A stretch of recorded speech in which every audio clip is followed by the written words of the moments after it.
if I get the money. Can someone turn that light on, please? Wait, Luke what? All right, Luke chapter 22.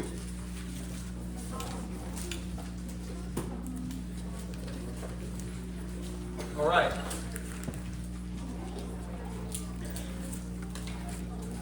This is, here's a beautiful picture that I took. Wow. This is in Israel, up on a mountain overlooking, this is the Sea of Galilee. So, tonight, we are going to discuss a topic that the majority, guys, of our youth group really needs to grow in.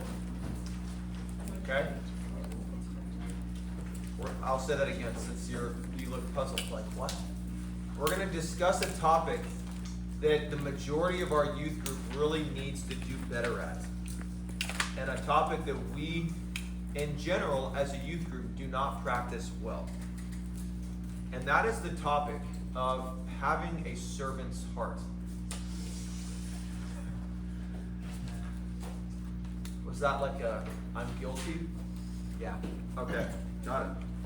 So, Luke 22. Let me give you a little context. This is a very short time, maybe an hour, maybe a couple hours, before Jesus is betrayed by Judas and arrested. It's the last night of his life. And Jesus is walking to the Garden of Gethsemane with his disciples to pray. And on the road, they're debating with each other about who's the best disciple. Hardly the time for that, right? Well, never is the time for that. But especially when Jesus has just told them, hey guys, I'm about to be killed. They're focused on who's the best. And Jesus says to them something very profound. Strikingly profound. Because remember who Jesus is. He's the God of the universe. He's the Lord of all. And he tells his disciples, hey guys, look, what you're doing is wrong. That's what the world does. The world lords it over other people. And they try to look for power positions and who's the best, trying to be better than everyone else. But that's not how my economy works. And look at what he says.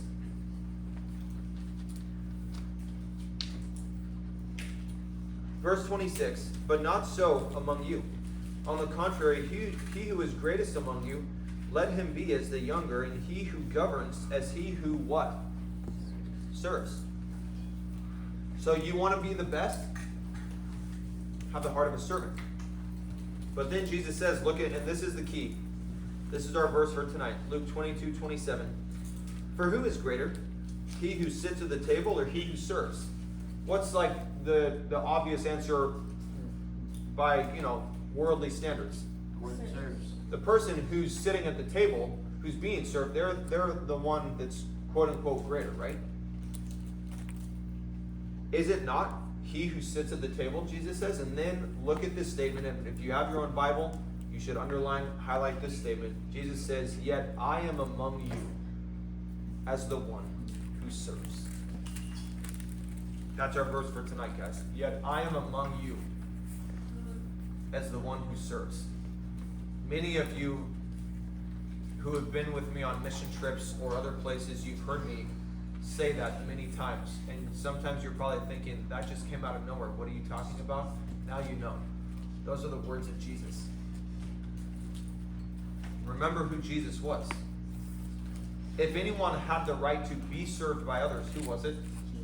Jesus. And yet, Jesus says, yet I am among you as the one who serves. So question for you guys tonight. How many of you want to have the heart of Jesus? Truly?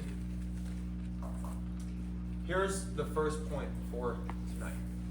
The heart of Jesus is the heart of a servant. Ingrain that into your mind. The heart of Jesus is the heart of a servant. So, knowing that, let me ask you, do you have the heart of Jesus? do you have the heart of a servant? Maybe you're thinking, well, I don't know, Jay, I'm not really sure. Well, I'm going to help you figure that out. Okay? I'm going to give you guys 5 ways, 5 questions to ask yourself that should help you detect whether or not you have a servant's heart like Jesus. Okay? And I want you to think specifically in the areas of like at home, at church, at youth group, at school, if you have a job at work. How would you answer these questions in those areas? At home, youth group, etc. Okay? Question number 1. You ready? Do you wait to be told to help out and do what needs to be done? Or do you do it when you see the need? There you go. Make sense? I want you to ponder that question. In each of those areas, a youth group, at home, school, wherever it might be, do you wait to be told or asked to help take care of things that need to be done, or do you do it when you see something needs to be done? Second question, are you willing and happy to help when you are asked, or do you complain? Okay?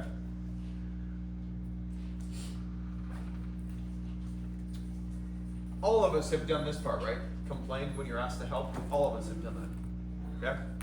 But I want you just to think, what's the norm with me?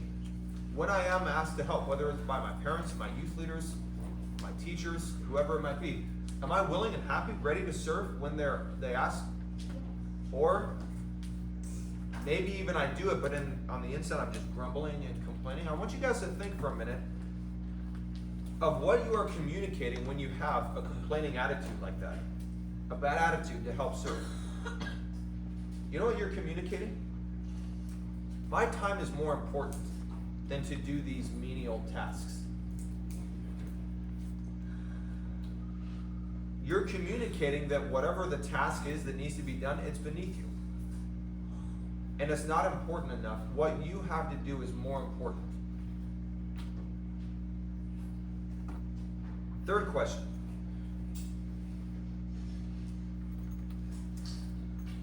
Do you look, this is an important one, guys. Do you look for things that need to be done, or are you oblivious? When you're at youth group, when you're at home, wherever it might be, do you look for ways to serve, or are you just oblivious? You know, guys, it's good. Listen, you guys with me? You with me? It's good to be willing to help. That's really good. That's essential. But let me tell you of what I call the better way. Okay? The better way, here it is up on the screen, is to look for ways to help, to ask for ways to help. It's good if you are willing, if I or another youth leader come to you at youth group and say, hey, can you help? Oh yeah, sure, no worries. That's awesome. That is excellent. But you know what's even better? The better way is that you are on the lookout. The idea with this, guys, is where you take initiative, right? You guys with me? Does that make sense? Where you take the initiative and you are looking. You're not waiting to be told. You're looking for things to be done, and if you see something that needs to be done, you just go do it. Fourth question. You guys with me so far? That was reassuring. Are you willing to serve in any and every way? Doing even the gross stuff that no one else wants to do. Like, let's say maybe cleaning the toilet. Or let's say we're a youth group and the toilet gets clogged. Yeah, sure, I'll do it. Find me the plunger. I'm on it. Or maybe emptying the trash. That's easy. Or scrubbing up the scum. What? Okay? I want you guys to think of something. Back, don't worry about it. at my youth group back in San Diego before we moved to Florida, we had a youth group on Friday nights. And we would have youth group till usually like midnight or 1 or 2 in the morning, every single Friday night. It was awesome. Because you have school tomorrow. But one of the things that we did was the church needed to be cleaned every week before church. And our church didn't have the money to hire cleaners to come in and do it. So the people who did it every single Sunday were me and my brother, the pastor. And if there were a couple other pastors or church leaders, they would come and serve as well. But it was us who did the cleaning, which was great. We had no problem doing it. But like, we would be the ones to scrub off the pee on the seats that all the boys missed the toilet for during the week. One job. Or the skid marks in the toilet. If you don't get it, don't worry about it. Or mopping the floors, or vacuuming, or cleaning the windows, or fill in the blank, refilling the waters, so on and so forth. And something that I started doing with my youth group is I gave them a test without telling them it was a test. I started doing it on Friday nights.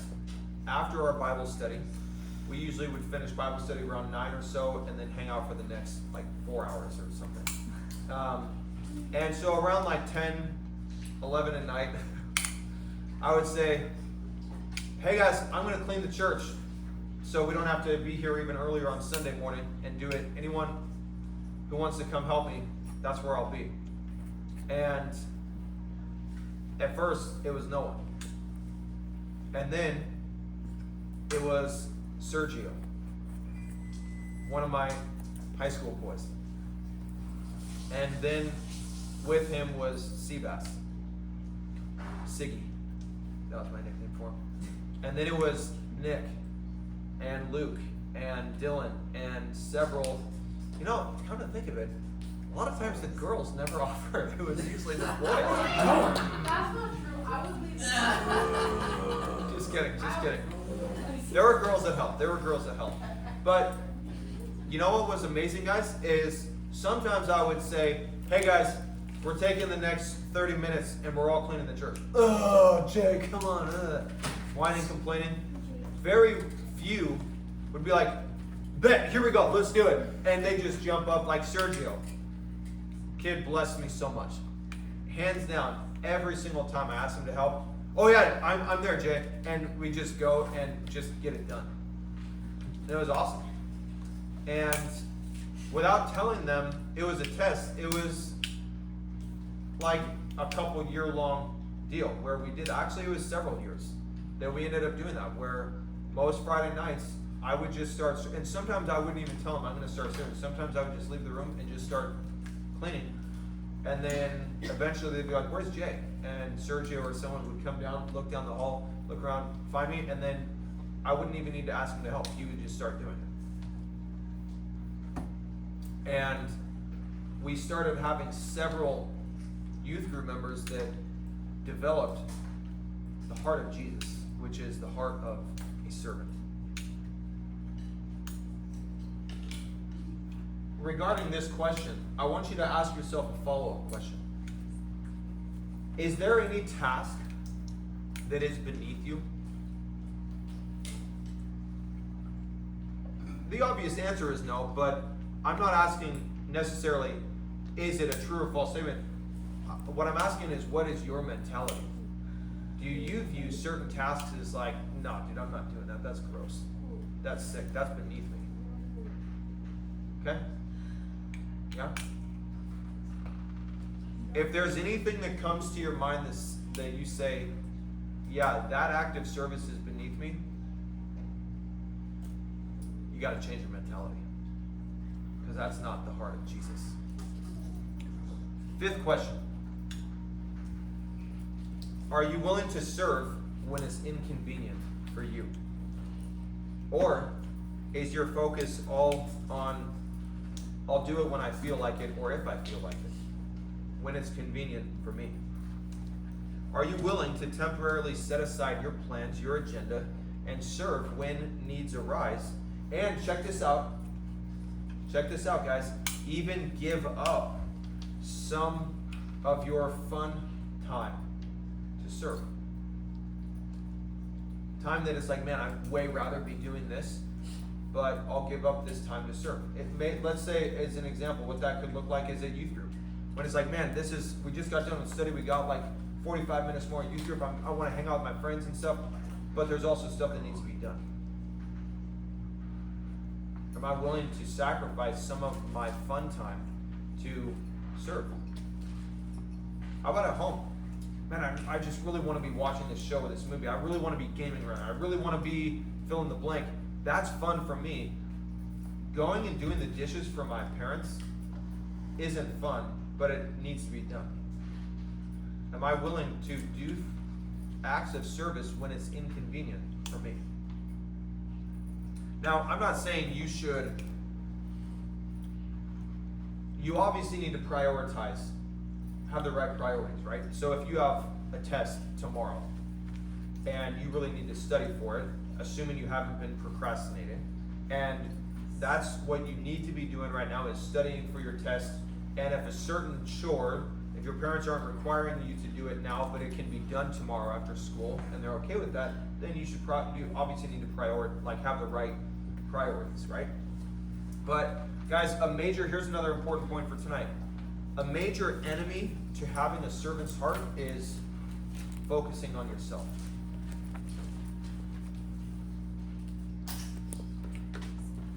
One of the biggest enemies to having the heart of a servant is being self-absorbed, focusing on yourself. So those are the 5 questions. How do you do on those? I want you to take those home tonight and ponder those. And I want you guys to think about something else. How can you do better? How can you have more of a servant's heart? And I want to hear from you guys tonight. Okay? How can you do better? How can you have more of a servant's heart? And I want you to answer in 2 specific areas of life. One, being at church or youth group. The second, at home. How can you grow, do better, and have more of a servant's heart? Let's hear it. I think like in those places like at home and basically everywhere, I tend to be very oblivious. Like I'll be thinking about one thing and then you'll be seeing me walking around in my house completely thinking about something completely different and forgetting about any tasks that I have to do. Valentina can testify to that.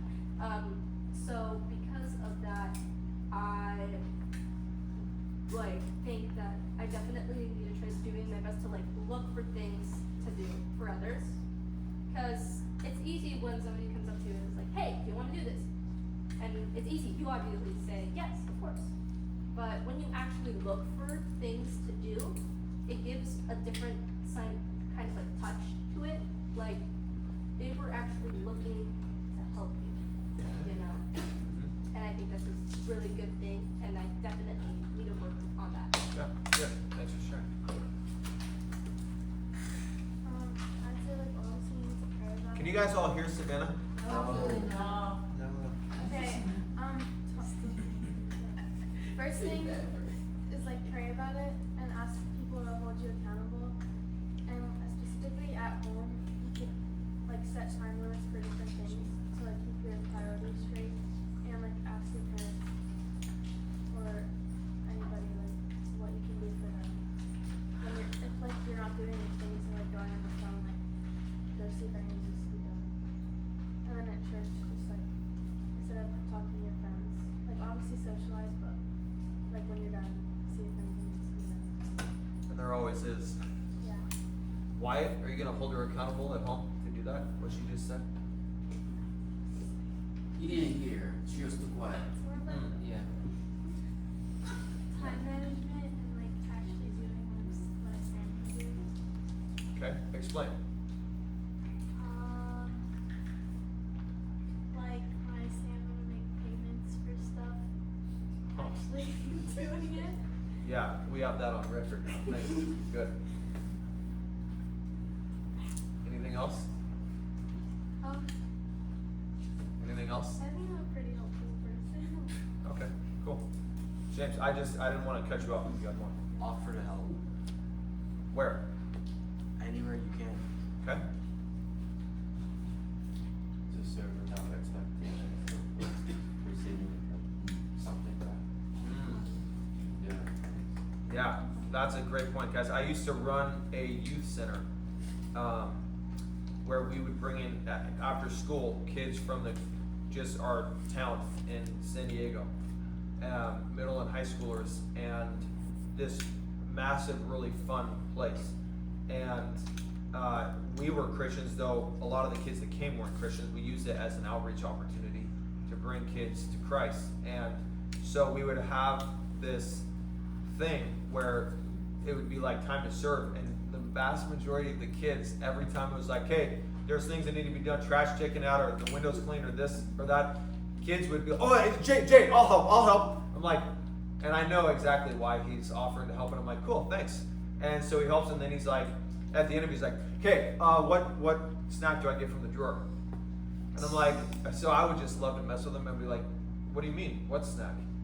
And he's like, well, I helped serve. And I said, oh, so you just did it to get something out of it? They'd always be like, wait, what? I mean, no, but I should also get something for serving. Yeah, so that's a good one. We also had a youth group. We took our youth group on road trips up the whole coast of California during the summers. And there was one time we were at this crashing in the youth group room at this church, and we're like making, you know, that griddle over there. We would have one of those, and we just like be cooking up breakfast in anywhere we had electricity. And we were making breakfast for dinner one night, and Courtney went to one of the kids and said, hey dude, you know, can you help me do this? And his response was, no thank you. And we were just like, yeah, that's not what we meant. Get over there and serve. Okay guys, so what can you do better? How can you do better? How can you have more of a servant's heart at home? Don't tell me how someone else here can. I want to know how you personally need to do better. See that? Probably like what my mom's doing something, because I like doing things by myself. So let's say like an example, like when my mom's doing clothes, help her out with it, and when she's doing dishes, I can help her dry it, I can help put it away, and just not let her do it by herself. So it's faster and more convenient for everyone. Yeah, good. Who else? James. I'm not the really helping type, but I should probably help out more. Like when my mom tells me to take out the trash or do the dishes, I always give her a really hard time. So maybe I should. James, that is one of the most ridiculous and funniest things I've ever heard someone say. I'm not really the helping type. That's not really my thing. No, it's Hey, I appreciate your honesty. so I could probably try to help out more. Okay, good. Yeah, Eric.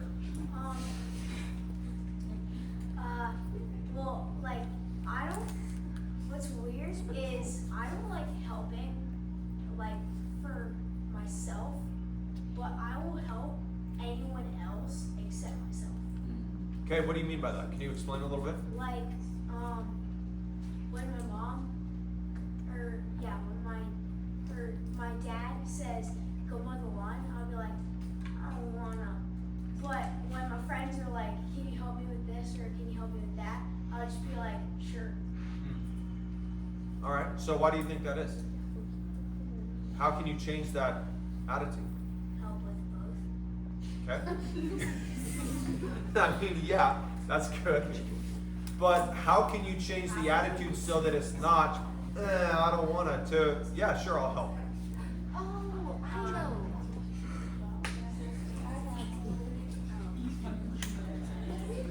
Valentina.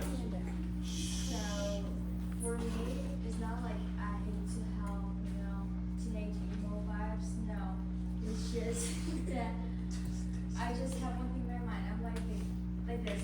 I have to get home, do the dishes, clean my room. I have to do that. but I hate doing other people's work, you know. It's just like, I put in my mind, this is like this, I need to do this, this, and this, and do that.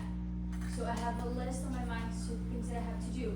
But when I get home, let's say I have to do, let's say my sister's job because she didn't do it, and I don't want my mom to get upset.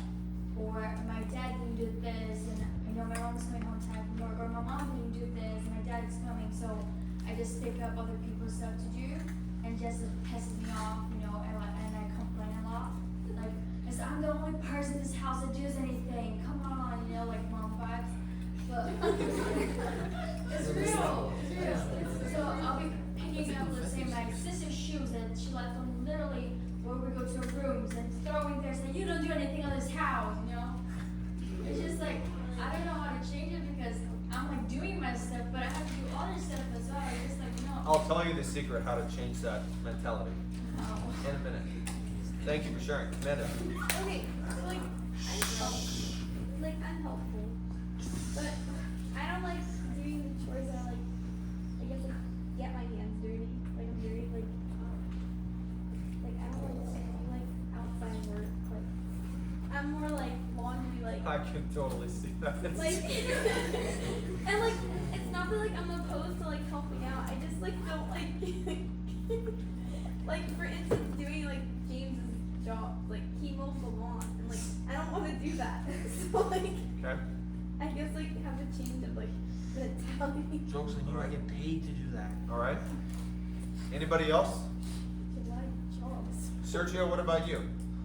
What's a way you can do better at home? Have more of a servant's heart? Or should I ask your sister how you can do better? I got it.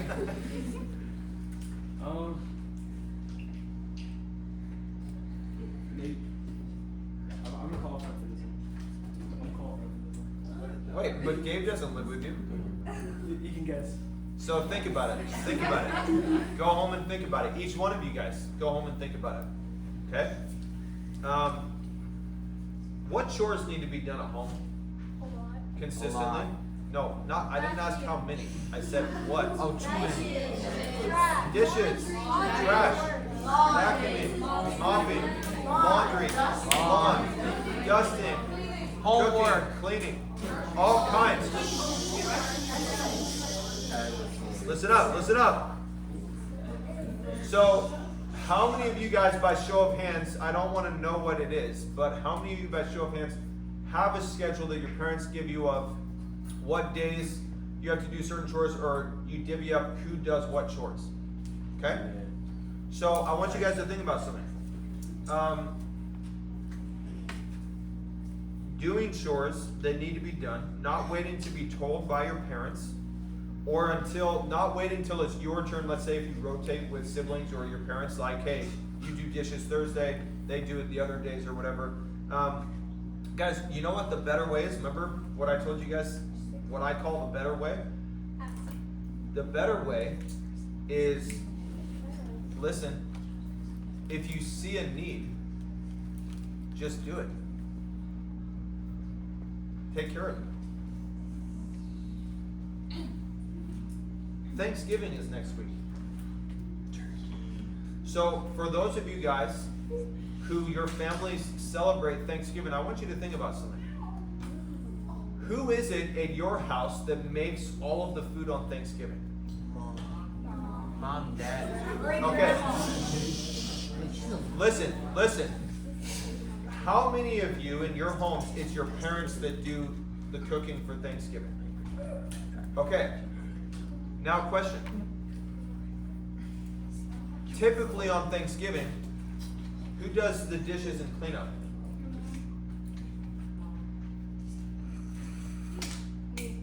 Is it also your parents? Kind of. I want you to think about something. Listen. Why in the world should your parents be the ones that have to clean up when they did all the work? But they made a mess. Mom, there's no one that does the dishes better than you. So you should just do it, right?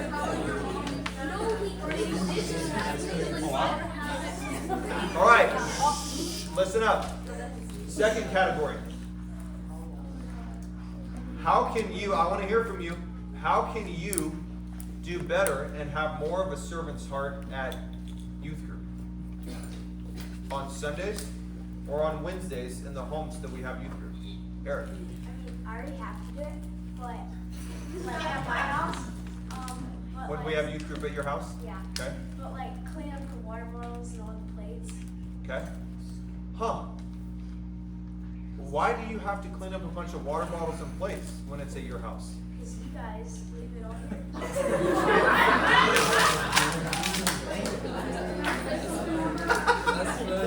Oh man, Eric, I love you. Yeah. Okay, a few weeks ago when we were here, there were probably like 8 kids left at the very end, and I was walking around with Eunice, and we were picking up water bottles and stuff that were left around, and literally some of you guys were just watching us do it, and you didn't offer to help or anything. Like literally, you're just like staring at us picking stuff up. So it's a big problem. And that, listen guys, here's the reality. The majority of you guys do that. Listen, I'm gonna shoot you straight right now. The majority of you guys have an entitled attitude at youth group. And that needs to change. You come here not to serve, but you come to be served. But the heart of Jesus is the heart of a servant. You know what he said in another place? Mark 10:45, he says, "For even the Son of Man did not come to this world to be served, but to serve, and to give his life as a ransom for many." Maya, got that? You too. Stop talking to each other. She was literally saying. So I want you guys to think about that. At youth group,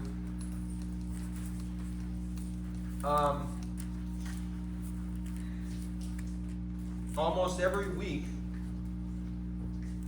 youth leaders remind you guys to help clean up at the end, pick up trash, put chairs away, and consistently, almost none of you help. Very few of you actually help. And in fact, here's what I actually see sometimes. As soon as we say clean up, some of you say, oh yeah, I got this thing I gotta do really quick. Suddenly. Where 12 seconds ago you didn't have to, but as soon as it's time to clean up, oh yeah, sorry, I gotta go to the bathroom, or I gotta go do this first. And then, by the time you're conveniently done, all the cleanup is done as well. Some of you guys,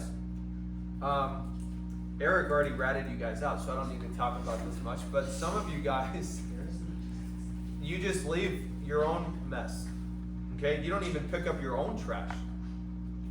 And here's the reality, you just expect, oh, someone else will do it.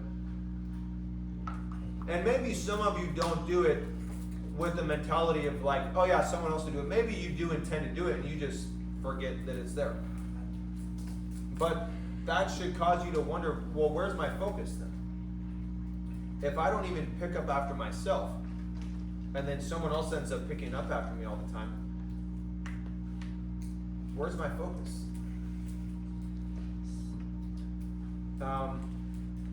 You know, you guys want to hear an excuse that us youth leaders hear from a lot of you guys? Yeah. Really? Yeah. Okay. Here's one of the most common excuses we hear when it's time, when we say, hey guys, time to clean up, and we see one of you walking by at a random time, hey, pick up that trash. You know what we hear you guys say? It's not mine. That's not mine. But that is mine. So guys, question. Does it matter whether it's yours? Is that what's important? Is that the heart of Jesus? Just say, that's not my mess. Guys, when Jesus came to this world 2,000 years ago, did he come to clean up his own mess or to clean up ours? Huh.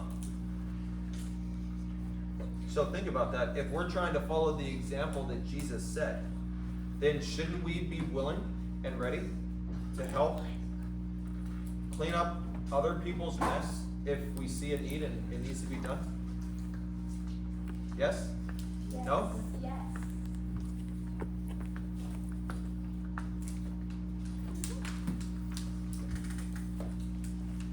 Several months ago, I read you this story that my youth pastor used to read to me and my peers when I was in youth group. The story is titled, "That's Not My Job."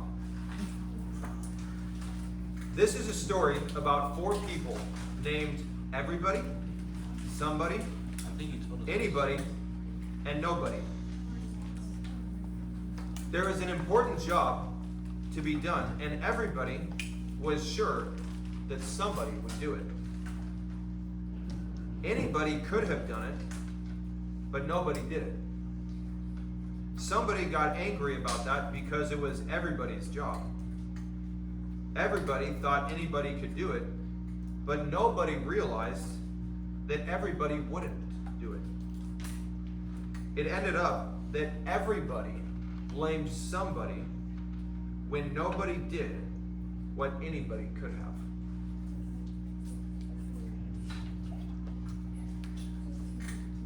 Guys, you know what the better way is? Just do it. When you're a youth group, if you guys see a need, just take care of it. If you see trash laying around, just pick it up. Throw it away. Who cares if it isn't yours? The heart of Jesus says, hey, there's a need. Let me take care of it so that somebody else doesn't have to. But here's the thing. Don't miss this, guys. Listen. Some of you don't even see the needs.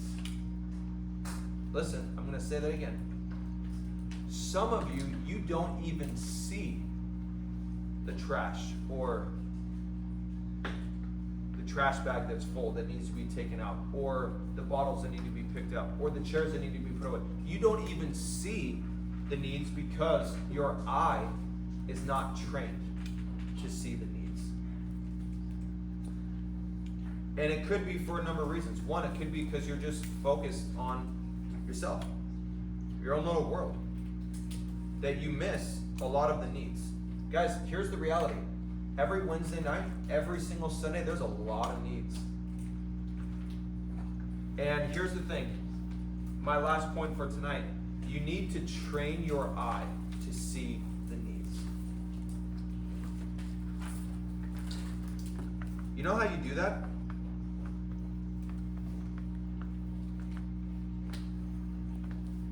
Ask. Ask the Lord. Lord, teach me, train my eye to see when there's a need. And you know the second thing, how you train your eye to see the needs? I'm going to tell you. When you're on your drive to youth group, it's good that you want to be here, hang out with your friends. I love that. I'm so grateful for that. So grateful. You guys have no idea. For those of you who are happy to be here, excited for Wednesday night is my favorite 4 hours of the week. Truly. Any time I get to spend with you guys is my favorite. But as you're on your drive here, I'm so happy that you're excited to be here, that you can't wait to see your friends and hang out and fellowship and eat food and study the Word together and worship and all that stuff. That's so great. I'm so happy. But here's how you train your eye to see the need. You ready for this? On your drive here, bring something into focus of, yeah, it's going to be fun. Yeah, we're going to hang out. But my mentality now in going to youth group is going to be the heart of Jesus. As I'm on my way to youth group, Lord, help me to have the attitude of Christ. To come there not to be served, but to serve. As I'm on my drive to youth group, Lord, help me from the moment I walk in the door and throughout my time until the very end to have fun with my friends, hang out, talk to the youth leaders, do all that great stuff, but also to be looking. Hey, there's a plate right there. Hey, there's a couple water bottles there. They're empty. Let me go throw them away. Train your eye. And that happens by before you get to youth group, on your way, mentally preparing of, Lord, help me to have a servant's heart while I'm in youth group. Help me to look for needs. But see, if your whole focus in coming here is just to be served, you're not going to have a trained eye to see the needs. You're going to be here for you, focused on yourself, here for others to serve you, as opposed to, I'm going to youth group, and yes, I'm going to allow people to serve me, but I'm also going to be a servant to others. Make sense? As a little side note, before we finish, do you guys realize how incredibly blessed our youth group is? Like, it is so incredibly blessed that every single Wednesday night, we have an amazing group of ladies in our church that so generously spend their money and their time every Wednesday to provide dinner for you and me. Like, that's such an incredible blessing, isn't it? They don't have to do that. But they do it to bless us. Most youth groups aren't like that. We're so blessed. Look at the example that they have set for you and follow it. Have a servant's heart. And just something to think about, how often do you say thank you to them? Without me telling you to. At the beginning, when we all clap for them, how often do you personally go up and say, hey, thank you so much for having us here? That we can have youth group tonight because someone opened a home and took a big risk of like their stuff getting broken, their stuff getting stained or ruined because of a bunch of insane teenagers. 50 of them just show up in your house. Like, how often do you guys go up to our hosts and just say, hey, thank you? How often do you go up to your youth leaders and say, hey, you don't have to be here tonight. You just worked all day and you're tired and you got to get up early for work tomorrow, but like you're taking time to serve us, to disciple us, and you pray for us throughout the week. Like, we are in your heart throughout the week. Thank you for what you do. Guys, the heart of Jesus is the heart of a servant. Do you have the heart of a servant? And I want you to go home tonight and just pray. And ask the Lord, Lord, how do I need to grow in having more of a heart like you? The heart of a servant. So let's start doing that at youth group. Amen? Tonight, but not just tonight.